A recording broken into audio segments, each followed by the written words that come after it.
पूरे देश को भारतीय जनता पार्टी के इस दोहरे चरित्र और धोखे के बारे में जानना चाहिए। 2013 के बिल को, अमेंडमेंट्स को, संशोधन को सपोर्ट किया बीजेपी ने। हम वक्फ अमेंडमेंट बिल में विस्तृत रूप से चर्चा करना चाहते हैं। और कहाँ डिबेट डिस्कशन की बात हो रही है? कौन सी लोकतांत्रिक प्रक्रियाओं का या संसदीय परंपराओं का पालन हो रहा है? एलओपी को बोलने नहीं देते।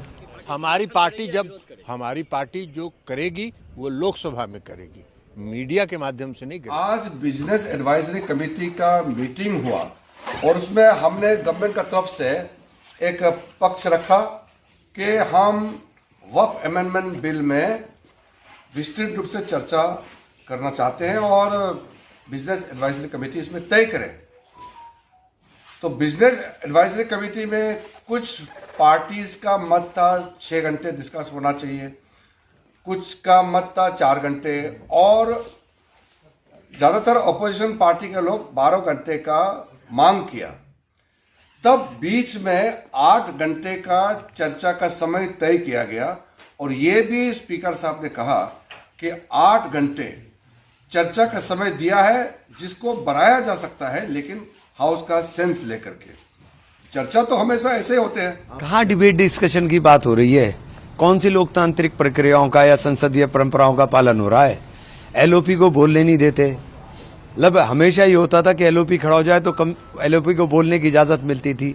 एलओपी को बोलने नहीं देते, माइक बंद कर देते हैं।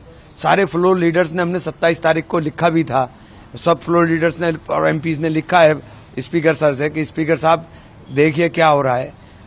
आपने उपाध्यक्ष का पद खाली रखा हुआ है 2019 से, तो सारी संसदीय परंपराओं को तो ध्वस्त कर रहे हैं।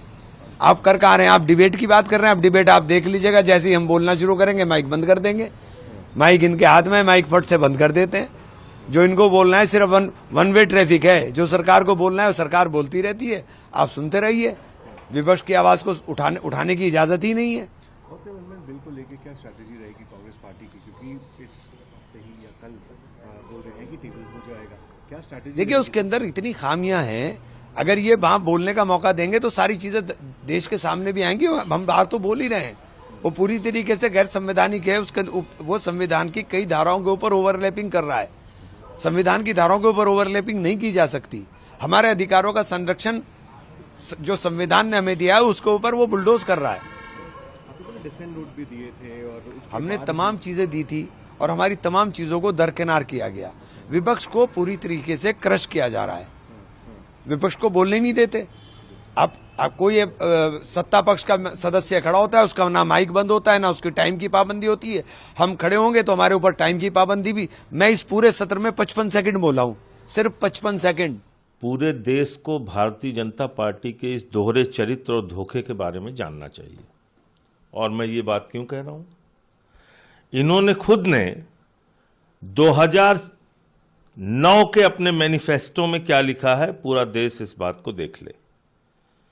2009 के मैनिफेस्टो में बीजेपी ने खुद से लिखा है कि वो के रहमान कमेटी की रिपोर्ट को लागू करेंगे, उनकी रिकमेंडेशंस को लागू करेंगे। 2013 में जब बिल आया था, रहमान कमेटी के रिकमेंडेशन के बाद जब बिल आया था, तो उस बिल को भी ये देखिए आप, वक्फ प्रॉपर्टीज के ऊपर 2009 का मैनिफेस्टो है बीजेपी का, जिसमें ये रहमान कमेटी के रिकमेंडेशंस को लागू करने की बात कह रहे हैं। ये इनका दोहरा चरित्र नहीं है। और उसी रहमान कमेटी के रिपोर्ट के आधार पे अमेंडमेंट आया पार्लियामेंट में।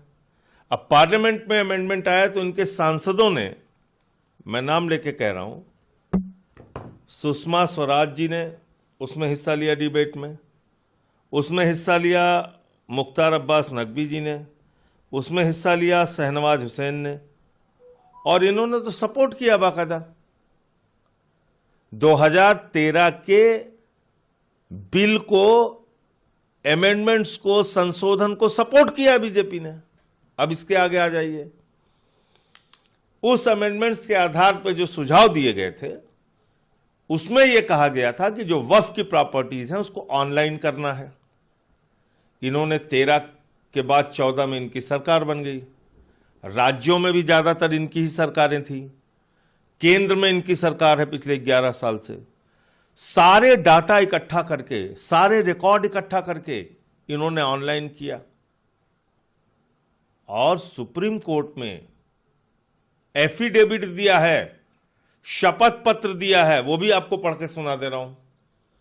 पूरे देश को पता चलना चाहिए कि क्या दोहरा चरित्र है बीजेपी का। इन्होंने सुप्रीम कोर्ट में एफिडेविट दिया है कि 99% वक्फ की संपत्तियां ऑनलाइन हो चुकी हैं, रजिस्टर्ड हो चुकी हैं, यानी कि उनके कागजात हमको मिल चुके हैं। ये तो आपने कोर्ट में एफिडेविट दिया है। ये देखिए, इसका पैरा 5 पढ़िए, मैं पढ़ दे रहा हूं क्या लिखा हुआ है इसमें।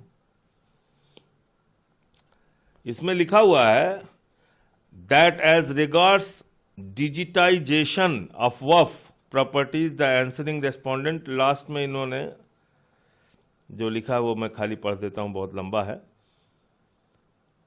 Digitisation was achieved at the end of campaign period on 15/10/2019, 3,30,141, 98.99% records stood digitized. Mapping of all immovable waqf properties on a war footing label has also been taken up with the state waqf boards, state governments. तो ये तो साफ साफ ये लिख रहे हैं कि 90, और सुप्रीम कोर्ट का एफिडेविट है, गवर्नमेंट ऑफ इंडिया का, मोदी जी का 2020 में, और ये कह रहे हैं कि इन्होंने अभियान चला के देश भर में जितनी वक्फ की प्रॉपर्टीज थी उसके सारे कागजात वगैरह चेक करके, सर्वे करके, जो भी रिपोर्ट इनके पास आई उसको ये ऑनलाइन कर चुके हैं। तो ये बिल किस लिए ला रहे हो? देश में नफरत फैलाने के लिए। लोगों का ध्यान बेरोजगारी से, अशिक्षा से, महंगाई से, डॉलर की मजबूती और रुपए की गिरती कीमत से हटाने के लिए, एमएसपी की गारंटी के मुद्दे से हटाने के लिए किस लिए ला रहे हैं आप ये कानून? आपने तो खुद 2009 के मैनिफेस्टो में कहा कि आप रहमान कमेटी की रिपोर्ट लागू करेंगे। आपने खुद ने 2013 में इस बिल का समर्थन किया है, अमेंडमेंट्स का, जो रहमान कमेटी की रिपोर्ट के आधार पे संशोधन लाए गए थे पार्लियामेंट में। खुद ने, बीजेपी ने सपोर्ट किया है। फिर 10 साल तक आपकी सरकारें रहीं, राज्यों में आपकी सरकार 11 साल से है। आपने आपकी राज्य सरकारों की रिपोर्ट के आधार पे आपने सब उसको वामसी पोर्टल पे ऑनलाइन किया, आपने सुप्रीम कोर्ट में एफिडेविट दिया। तो ये कानून क्यों ला रहे हो भाई? कह रहे हैं कि सभी प्रोविजन पहले, आप तो खुद कह रहे हो कि सारे नियम, सारी जमीनें आपने नियमानुसार नियमित कर दिया है और उसको पोर्टल पे डाल दिया, ऑनलाइन कर दिया है। अब क्या बचा हुआ है? केंद्रीय मंत्री किरण रिजिजू वही कह रहे हैं कि सारे प्रोविजन पहले से जो एग्जिस्ट, ये देश में नफरत फैलाने के लिए ये बिल लाया जा रहा है, झगड़ा कराने के लिए। इस बिल के पीछे बीजेपी का कोई मकसद नहीं है इस देश के नौजवान बेरोजगारों को गली गली, मोहल्ले मोहल्ले झगड़ा कराने में लगाना, इसलिए ये बिल लेके आ रहे हैं। और एक बात और जान लेना कि आज ये बिल वक्फ के खिलाफ आ रहा है, कल को ये बिल मंदिर के खिलाफ आएगा, कल को ये बिल गुरुद्वारे के खिलाफ आएगा, कल को ये बिल चर्चेज के खिलाफ आएगा, और सारी धार्मिक संपत्तियों को कब्जा करके अपने दोस्तों को देने का काम, अपने पूंजीपति मित्रों को देने का काम नरेंद्र मोदी जी करेंगे। इसलिए इसका सपोर्ट किसी भी धर्म को मानने वाले व्यक्ति को नहीं करना चाहिए। धारा 25 और 26 इस देश के संविधान की हमें अधिकार देती है कि हम अपनी धार्मिक संपत्तियों का प्रबंधन उस अपनी मान्यताओं के अनुरूप कर सकें। भारतीय जनता पार्टी का इतिहास जिस तरह के फैसले लिए अगर हम देखें, उससे कहीं न कहीं जो परिणाम भारतीय जनता पार्टी चाहती थी वो नहीं आए। भारतीय जनता पार्टी का हर फैसला वोट के लिए, अपने लोगों को खुश करने के लिए। ये वक्फ बिल के खिलाफ समाजवादी पार्टी है, पहले भी थी, आगे भी रहेगी। जिस तरह के संशोधन भारतीय जनता पार्टी कर रही है, वो पूरा कंट्रोल अपने पास चाहते हैं। जो एडमिनिस्ट्रेटिव पावर है वो पूरा का पूरा अपने पास रखना चाहते हैं। इस देश ने वो समय भी देखा है कि जिस समय एडमिनिस्ट्रेटिव गलत फैसले की वजह से भारत की जो संस्कृति रही, भाईचारा रहा, उसके खिलाफ खाई पैदा की है। और अगर हम इनका जो फैसले लिए अगर पलट करके देखें, एंग्लो इंडियन बिल जिसमें कि सदस्य एक बनता था, चुन करके आता, वो अपॉइंट होता था, वो बिल ले लिया वापस, वो आरक्षण छीन लिया, आरक्षण एंग्लो इंडियन का छीना, नोटबंदी से रुपया छीना, लेकिन भ्रष्टाचार बढ़ गया, रुपए आज भी निकल रहे हैं, जीएसटी कानून लाए, उधर व्यापारियों का सब कुछ छिन गया, दिन भर वो केवल जीएसटी का चक्कर काट रहे हैं। तो जीएसटी हो, नोटबंदी हो या अन्य फैसले हों, ये छीनने का काम करते हैं, लोगों का कुछ न कुछ छीनने का काम करते हैं। वक्फ के माध्यम से ये कहीं न कहीं संदेश ये देना चाहते हैं कि अपना वोट बैंक ठीक कर लें, क्योंकि नौकरी दी नहीं, रोजगार दिया नहीं, किसान की आय दोगुनी हुई नहीं, तो इनका वोटर भी इनसे नाराज है। देखिए, जिस वोटर को ये तुष्टीकरण कहते थे, हम लोग तुष्टीकरण कर रहे हैं, क्या ये तुष्टीकरण नहीं दे रहे हैं, कर रहे हैं किट बांट करके। अभी ईद पर जो किट दी है, क्या ये तुष्टीकरण में नहीं आएगा? क्योंकि इनको पता है इनका वोट खिसक गया है।